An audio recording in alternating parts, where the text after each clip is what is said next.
Previous to being here, we lived in Maribyrnong, not far from the secondary college, so pretty much I've lived in the area since the mid-80s. Yeah, and I moved here in 1970. Been in this area for a long time. We're both gardeners on a normal suburban block in this vicinity, which are larger than what you would buy these days. It just got beyond us. As much as I would try to get rid of grass and plant flowers, there was a point where it was just too much like hard work. This was an opportunity to downsize. We were in housing selling market at a good time. We came here for 3 or 4 visits before we actually made a decision. At that time we'd sold our family home, we were cashed up and time was perfect.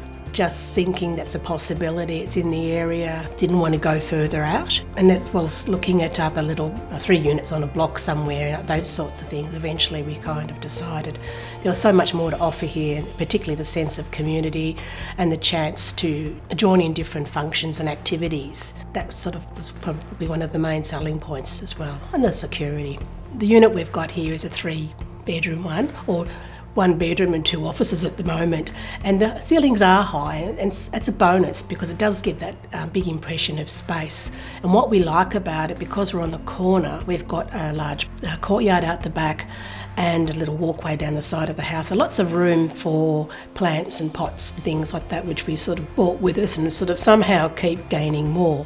In terms of the size of the place, it suits us. We're in what's called a downer rather than, so we're downstairs rather than upstairs, and that gave us a bit more space. 1 level, and that was one of the major attractions of coming here, in that whether you were an upper or a downer, it was still all on 1 level. And what we'd looked at when we were searching was townhouses, and we both lived in houses with stairs, and that was fine when I was 20 years of age. It's not so flash now. There are a lot of ups, a lot of pros and cons for it, but primarily it was brand spanking new.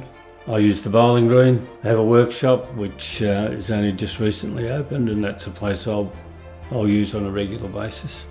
I'm a bit of a tinkerer. Just walking around is pleasant enough. There's plenty of bushland. Once you get sort of down past the bowling green into the wetlands, you could be anywhere. Close your eyes and block out the houses on the other side of the river, you could be in the middle of the bush anywhere. I've been getting involved with craft. It was one of the first things I did once I retired, which has been relatively recently. I found that a really good way just to meet a few people in a small group situation. Different people come and go from that group depending on what other commitments they have, so it's a lovely bit of fun to do. And the other thing I've just taken up is line dancing. That's always a bit of fun.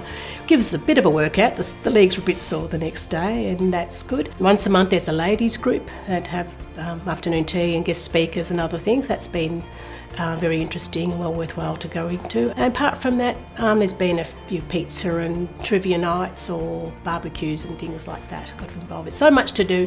Haven't got into the Tai Chi or the swimming or the water aerobics or the table tennis. So it's so much to do. It's just a matter of having the time and the energy to do it.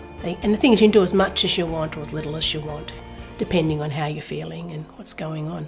We now have a men's breakfast once a month and a men's lunch once a month, and it's your choice. If you want to, you go. If you don't, you can do whatever you choose out of those sorts of things. There's a small group that go and play competitive bowls on a Monday morning against other villages. There are quite a few lawn bowlers in the village and golfers, so there's always opportunities once you connect with certain groups to go and join and play either of those sports.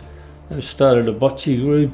They have indoor carpet bowls. For a lot of us, the age we're at, we've all, particularly the men, we've all had a misspent youth in a pool room somewhere, so the pool table is fairly popular. you're really left to your own devices. I had been working from home during that stage, and I was fortunate enough that I could still work from home here. So I was working from home 2 days a week and then going into the office or wherever as time went on from here. So that was a bit of a juggle. It was kind of frustrating. I was sitting there trying to concentrate on my work, and I could see some of the neighbours going for their walk at 9 o'clock in the morning. I could be doing that. But I found once I just made that decision that I'd had enough at work, that it was pretty easy to then think, right, where to from here? And that's where the craft group came in. For me, that was something I could do. I took up knitting again, which has been fun, to get, to start off sort of meeting with people in a different group. And I found, why didn't I give up work earlier? Not enough time to do all the things. Everyone knows everyone else, so you kind of, people do look out for each other from that point of view. So I suppose it can go the other way too, where if someone's away on holidays, other neighbours might help clear the mail and things like that, which you may not get that sort of level in the normal suburban street. That's what I think really stands out about here. Like in your normal family home, you might have known the neighbours behind you next door and across the road, but they're all busy with their own lives. Not saying people here aren't busy, I think they're probably busier now than they ever were, but there's always someone around. We don't have any of the previous responsibilities we had when we owned a block of land and a house that was 50-something years old. That was one of the significant benefits for me in terms of no more maintenance anymore. I don't have to mow lawns. I do as much gardening as I choose to do. There are a lot of little benefits that we didn't expect. I've already said to people, I've met so many amazing people. I haven't met them all yet.